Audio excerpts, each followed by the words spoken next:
Here in the first video, we're going to be talking about organizing qualitative data. Our scenario is going to be that Chifaru is going to be throwing a party. She wants to know what kinds of ice cream to buy, so she needs to ask her friends. So she calls up her friends and asks them what kind of ice cream they want, and then writes it down because she doesn't want to forget. In this case, the data she's interested in is called qualitative data because she's interested in what type of ice cream they want. Right? This is the name and not the number, so it measures a quality that she's interested in. We'll talk about quantities in a later video. Alright, so she's called up her friends and asked them what they wanted, and she wrote down what they have. Chocolate, vanilla, strawberry, green tea, coffee, Rocky Road. Big fan of Rocky Road myself. Right, so this data is now just in a list, and most of the time this is the kind of data that we're going to be using. It's just going to be a big pile of stuff, and now we need to make some sense out of it. But first, some vocabulary. The data set is going to be the complete set of values recorded. Okay? We have a whole bunch of variable values here. The data set is the whole thing. We call a data point a single value in the data set. So strawberry is a data point. Green tea is a data point. Rocky Road is a data point, sometimes called a datum. So just because we have all of the data doesn't mean we can do anything with it, right? It's just a big pile of values, numbers or words or whatever we've measured. And it's almost always going to be way too messy to work with directly. So what do we need to do? We need to organize the data in a way that we can get useful information out of it.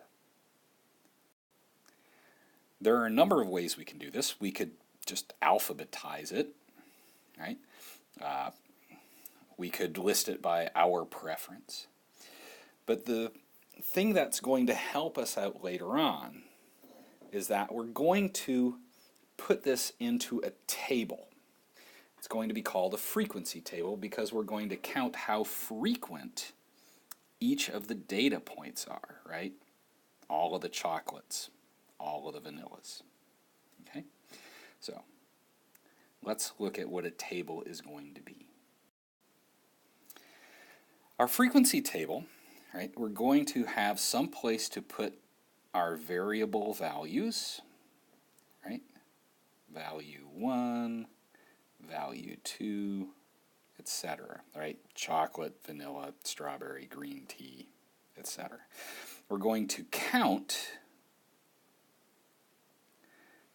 how many data points there are for each, put them in here, right? And then we're going to calculate something called a relative frequency, right? This frequency part simply counts how many times each variable value occurs. This relative frequency makes a calculation of what percent of the entire data set each variable value takes up. Now in the table, I've added a list of our variable values. There were 6 variable values in our data set, so 6 different responses that were given. Now what I want you to do is I want you to go back and count how many times in the data set each of our data values appears. Press pause, do that now. So when I went back and counted, I got that there were 7 responses of chocolate, 15 of vanilla, 4 of strawberry, 2 green tea, 1 coffee, and 1 rocky road. Altogether, this makes 30 data points. So the size of our data set is 30. We have 30 values. To calculate the relative frequency, we take each frequency. For example, with chocolate, we have 7 data points. We divide it by our total size of the data set, which is 30, multiply by 100. And this comes out to be about 23.3%.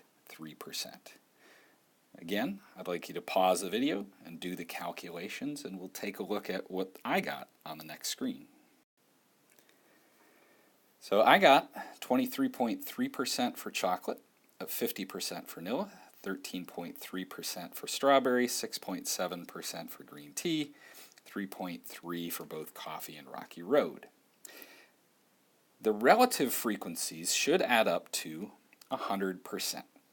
Now, because I've rounded off a bunch of these numbers, I got 99.9. I think that's pretty close, right? I rounded off at the last decimal place, so I would expect if any errors show up, they would show up in that last data point. So this is pretty good.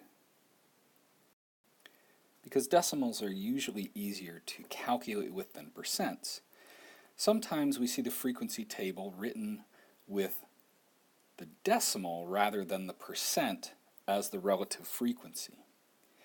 We call these decimal relative percents proportions. And these proportions, they have the exact same properties as the percents. They're just written as the decimal, right? So vanilla has a proportion of 0.5 of the data. It has half the data. All these proportions together should add up to 1, the whole data set. Again, because we did the rounding, ours add up to 0.999.